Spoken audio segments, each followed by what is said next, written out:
Hello बच्चा party, क्या हाल चाल है। आज के क्लास में हम जो है वो जेई मेंस 2024 के पेपर को लेकर आए हैं। एग्ज़ाम में एक स्टूडेंट पेपर को देते समय क्या क्या फील करता है उसके बारे में भी हम बात करेंगे। इनफैक्ट मैं खुद ही स्टूडेंट बन के इस पेपर को दूंगा। ठीक है, सो आओ शुरू करते हैं, देखते हैं पेपर के अंदर इस टाइप के सवाल थे एंड उनका डिफ़िकल्टी लेवल क्या था। तो पहला सवाल देखते हैं। इसमें बोला है दो न्यूक्लियोटाइड है are link together by a linkage called as. भाई साहब, ये क्वेश्चन देखते के वक्त ही मैं सीधा सीधा इसका मार्क करूंगा ऑप्शन 1, फॉस्फोडाइएस्टर लिंकेज, बिकॉज ये मेरे एनसीईआरटी में दिया हुआ था। वो तो देखो, मेरा पहला सवाल ही जो है वो एनसीईआरटी से है। सो ये काफ़ी चीप लेवल का प्रॉब्लम था, इजी बोल सकते हैं इसको। उसके बाद है which of the following is the strongest base. So यहाँ नाइट्रोजन का लोन पेयर रेजोनेंस में जा रहा है, यहाँ नाइट्रोजन का लोन पेयर रेजोनेंस में एरोमेटिसिटी के लिए है, एंड यहाँ का नाइट्रोजन का लोन पेयर लोकलाइज्ड है। सो मेरे टीचर ने बोला था लोकलाइज्ड वर्सेस डी लोकलाइज्ड। अगर ऐसी बातें होंगी देन लोकलाइज्ड का जो है वो बेसिक स्ट्रेंथ ज़्यादा होगा, एंड अगर बेसिक स्ट्रेंथ ज़्यादा होगा देन वो स्ट्रॉन्गेस्ट बेस होगा। सो इसके लिए मैं 4 मार्क करूँगा और वहाँ से निकलूँगा। और ये भी सवाल जो है वो एकदम बिलो एवरेज है। अगला सवाल है highest इनॉल content will be shown. अब अगर इनॉल कंटेंट की मैं बात करूँ तो ये सारा जो ऑप्शंस है ये सारा क्लास इलस्ट्रेशंस मेरे सर ने कराया था। सो मैं इधर बनाऊंगा ऐसे इसको OH पुट करूँगा। सो सेकंड वाला कंपाउंड जो है वो एरोमेटिक हो जाएगा, एंड ये वाला एक्टिव मिथाइलिन ग्रुप है तो मैं थोड़ा डाउटफुल रहूँगा उसको देख के, एंड फिर उसके बाद से मैं उसका इनॉल बनाऊंगा। सो इधर ये इनॉल बना, इधर ये इनॉल बना। हाँ ठीक है, एक्टिव मिथाइलिन था बट उससे एसोसिएटेड कुछ खास इनॉल कंटेंट आ नहीं रहा है, तो ठीक है फिर। और उसके बाद से जो थर्ड है और फोर्थ है ये बहुत ही वाहियात है। तो सेकंड जो है वो इसका राइट आंसर है। ये भी बहुत बिलो एवरेज क्वेश्चन है। ठीक है, उसके बाद है which of the following electronic configuration would be associated with the highest magnetic moment. अच्छा, 3D7 है, 3D8, 3D3, 3D6। सो तुरंत मैं 3D7 बनाऊंगा। सो 3D7 5 6 7, तो यहाँ से 3 अनपेयर्ड इलेक्ट्रॉन निकल कर आए हैं। अगर 3D7 में 3 अनपेयर्ड इलेक्ट्रॉन निकल के आएंगे देन 3D8 में कितने आएंगे? 2 अनपेयर्ड इलेक्ट्रॉन। फाइन। 3D3 में 3 अनपेयर्ड इलेक्ट्रॉन, एंड देन ये 3D6 था तो 3D6 में कितने अनपेयर्ड इलेक्ट्रॉन्स निकल कर आएंगे? 4 अनपेयर्ड इलेक्ट्रॉन निकल के आएंगे। चलो चलो 4 मार्क करो, निकलो यहाँ से। वेरी इजी प्रॉब्लम था ये भी। उसके बाद है element not showing variable oxidation state. अरे वाह, ये तो चारों हेलोजेंस हैं। हेलोजेंस हैं तो फिर कैसे सोचना है उसको? हेलोजेंस का तो इन जनरल -1 होता है। वेरिएबल पूछ रहा है तो इस टाइप का बातें कभी किए हैं क्या हम लोग? हाँ ठीक है, वेरिएबल पूछ रहा है मतलब इसके पास वेकेंट ऑर्बिटल होना चाहिए, एंड अगर जिसके पास वेकेंट ऑर्बिटल है देन उसके पास वेरिएबल हो सकता है। और ये बोल रहा है नॉट शोइंग देन फ्लोरीन होगा, बिकॉज फ्लोरीन के पास वेकेंट ऑर्बिटल नहीं है। तो अगेन वेरी इजी प्रॉब्लम। उसके बाद है which of the following has highly acidic hydrogen. Highly acidic hydrogen के बारे में बात, एक्टिव मिथाइलिन है क्या कहीं? एक्टिव मिथाइलिन है, हाँ चौथे वाले में एक्टिव है। एक्टिव मिथाइलिन वाला सर बताए थे बहुत हाईली एसिडिक होता है। उसके बाद कोई है क्या? ये वाला, ये तो 1,2 डाइकार्बोनाइल है, बकवास है। ये वाला नहीं नहीं, यहाँ जल्दी जल्दी में यहाँ ये इसको मार्क नहीं करना है। चलो ये CH2 है, फिर उसके बाद से ये CH2 है, ये CH2 है। 4 अगेन ये बहुत इजी सवाल है। ठीक है, उसके आगे चलना है। Consider the following complex ions. यहाँ से Fe+3 आएगा, वेनेडियम+2 आएगा, Fe+2 आएगा। क्या पूछ क्या रहा है? Correct order of complex ion according to this spin only magnetic moment. अरे ये तो फिर से वही वाला सवाल हो गया जो अभी ऊपर आया था। Fe+3 पता है क्या होता है? Fe+3 होता है 3D5। और वेनेडियम+2 क्या होता है? वेनेडियम+2 जो होता है वो होता है 3D3, और Fe+2 क्या होता है? वो होता है 3D6। तो चलो चलो चलो, इसमें 5 मतलब 5 अनपेयर्ड इलेक्ट्रॉन हो गए, 3 अनपेयर्ड इलेक्ट्रॉन हो गया, और ये तो अभी किए थे, इसमें 4 अनपेयर्ड इलेक्ट्रॉन था। तो spin only magnetic moment P का सबसे ज़्यादा होगा। पी का सबसे ज़्यादा 2 ऑप्शंस में है। फिर उसके बाद से क्या होगा? आर होगा, फाइन, एंड देन क्यू होगा। ठीक है, 3rd मार्क करो, निकलो। बहुत ईजी सवाल है यार, इतना आसान सवाल कैसे आ गया? 67 a solution of two miscible liquids showing negative deviation from Raoult's law. अच्छा negative deviation मतलब P naught A XA plus P naught B XB will be greater than PT. ठीक है. अच्छा और फिर उसके बाद से बोल रहा है क्या कि ऑप्शंस पूछ रहा है इंक्रीज वेपर प्रेशर इंक्रीज ना ना ना ये बकवास है. डिक्रीज वेपर प्रेशर हाँ इन दोनों में से कोई एक हो सकता है. सो वेपर प्रेशर डिक्रीज होगा. और अच्छा हाँ ये तो एलिवेशन इन बॉइलिंग पॉइंट वाला था. वेपर प्रेशर डिक्रीज होगा तो इंक्रीज इन बॉइलिंग पॉइंट होगा. सो 4 is the right answer for this. उसके बाद चलो choose the following molecule which is polar. अच्छा पोलर बोल रहा है CCl4 ना ना ये तो डाइपोल मोमेंट जीरो. अच्छा क्लोरोफॉर्म हाँ क्लोरोफॉर्म डाइपोल मोमेंट जीरो नहीं होता है. बट ठीक है दोनों और दो ऑप्शंस देख लेते हैं. CO2 है CO2 जीरो होता है.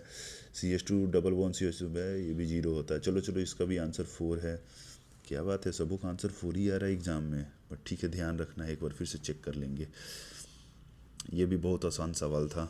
अगला सवाल है 4f 5f series of elements are placed separately in the periodic table to preserve the principle of classification.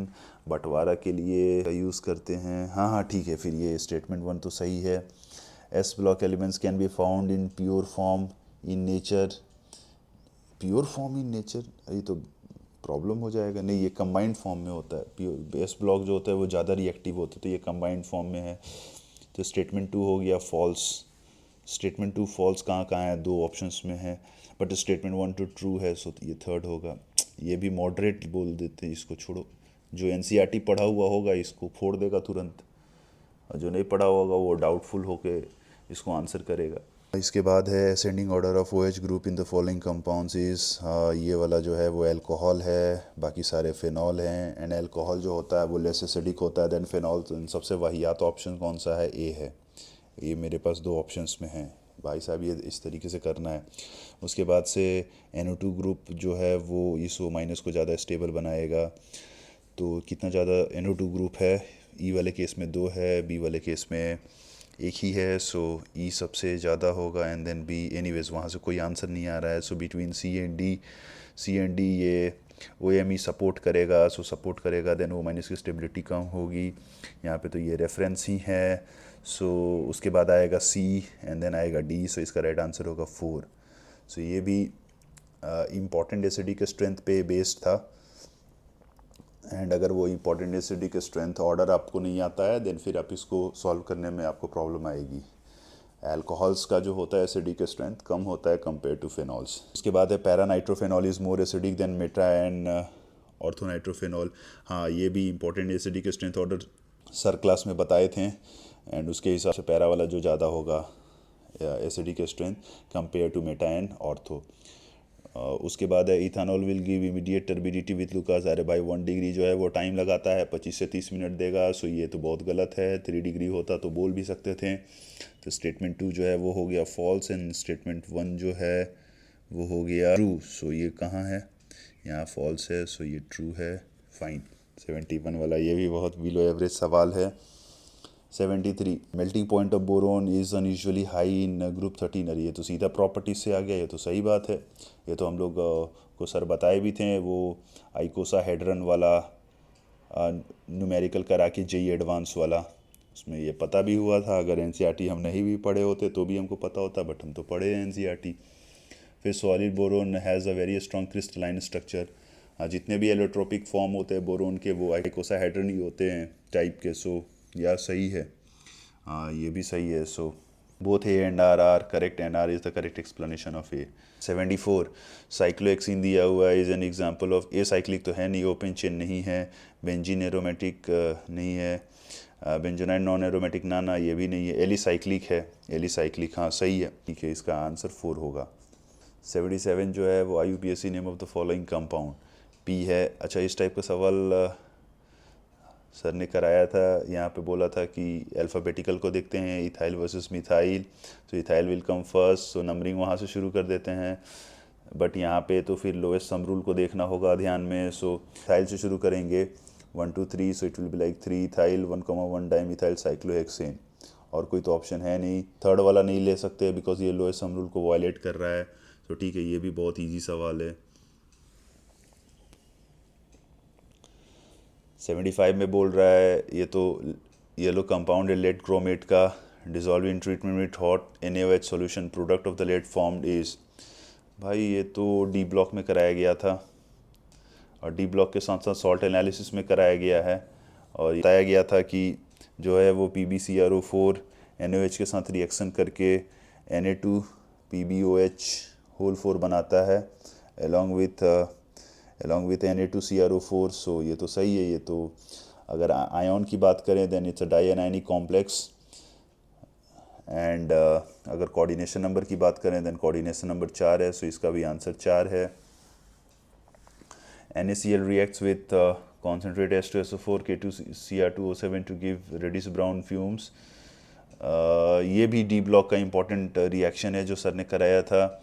वहाँ पे बताया था कि Cl जो है वो H2SO4 एंड K2Cr2O7 के साथ रिएक्शन करके CrO2 Cl2 chromyl chloride orange red vapours, and इसका जो है वो रिएक्शन NaOH के साथ कराने के बाद से वो Na2CrO4 बना था which was yellow in colour. So इसका राइट आंसर क्या है? CrO2 Cl2 and Na2CrO4।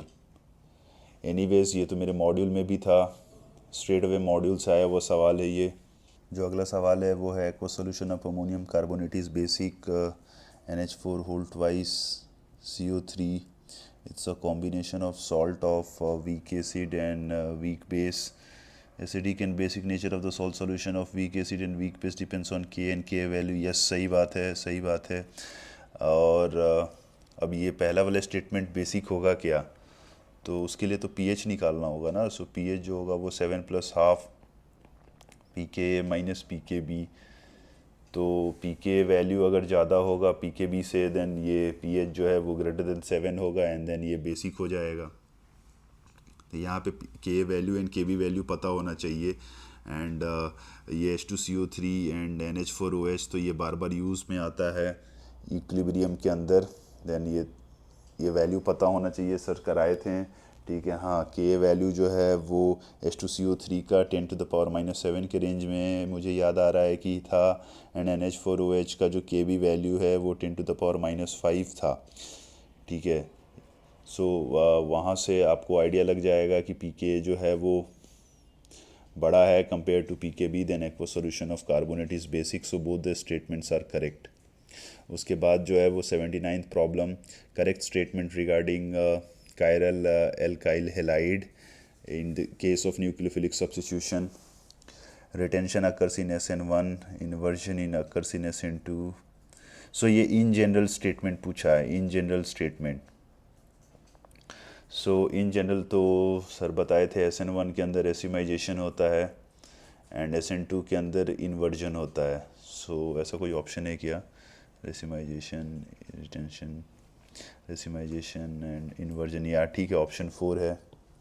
उसके बाद जो है वो नियोडीमियम है। ये एटॉमिक नंबर 60 दिया हुआ है। सर बताए थे कि लैंथनम का शुरू करते हैं 6s2 5d1 से, ये लैंथनम होता है। फिर उसके बाद सीरियम आता है, सीरियम होता है 6s2 5d1 and 4f1 and उसके बाद से ऐसे फिर नॉर्मल चलते चला जाता है, उसमें डी यूज़ नहीं होता है। फिर बीच में गैडोलिनियम आता है, गैडोलिनियम में 5d1 4f7 एंड 6s2 होता है। फिर गैडोलिनियम के बाद से जो लास्ट है ल्यूटीशियम, ल्यूटीशियम में 5d1 वहाँ भी यूज़ होता है and then 4f14 and then 6s2। उसके बाद वाले सारे नॉर्मल आप इलेक्ट्रॉन्स भरते जाओ, जैसे कि यहाँ पे अब 2 इलेक्ट्रॉन्स यूज़ हो गए तो अगला एलिमेंट में एक बढ़ जाएगा। So it will be like 4f2 and then it will be like 4f3। So this was like 57, 58, 59 and 60। So it will be like what, 4f4 and 6s2। तो अब मेरा सेक्शन 1 हो गया है। अब मेरे को सेक्शन 2 में जाना है। सेक्शन 2 में मैं पहला सवाल नहीं सॉल्व करूँगा भाई, बड़ा सा लग रहा है, कैलकुलेशन इन्वॉल्व होगा। इलेक्ट्रोकेमिस्ट्री का है, हम लोग देखे थे इलेक्ट्रोकेमिस्ट्री के क्वेश्चंस कैलकुलेशन बेस्ड होते हैं। 82 जो है वो केमिकल काइनेटिक्स का है, ऑर्डर पूछ रहा है, कर सकते हैं बट रिस्क नहीं लेना है। 83 mass of methane required to produce, हाँ ये बहुत आसान लग रहा है, CH4O2 CO2 + H2 वो करने का, फिर रिएक्शन बैलेंस करने का। सो उसके लिए मैं यहाँ 2 डालूँगा, यहाँ 2 डालूँगा, तो मेरा रिएक्शन बैलेंस हो गया।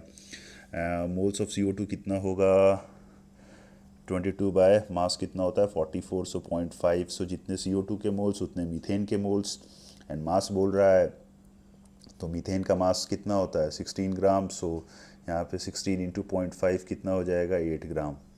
84 थर्मो है, लीवेट 53 मिथाइल हेक्स 2ईन ये है। इसका रिएक्शन HBr के साथ कराए हैं पेरोक्साइड के प्रेजेंस में।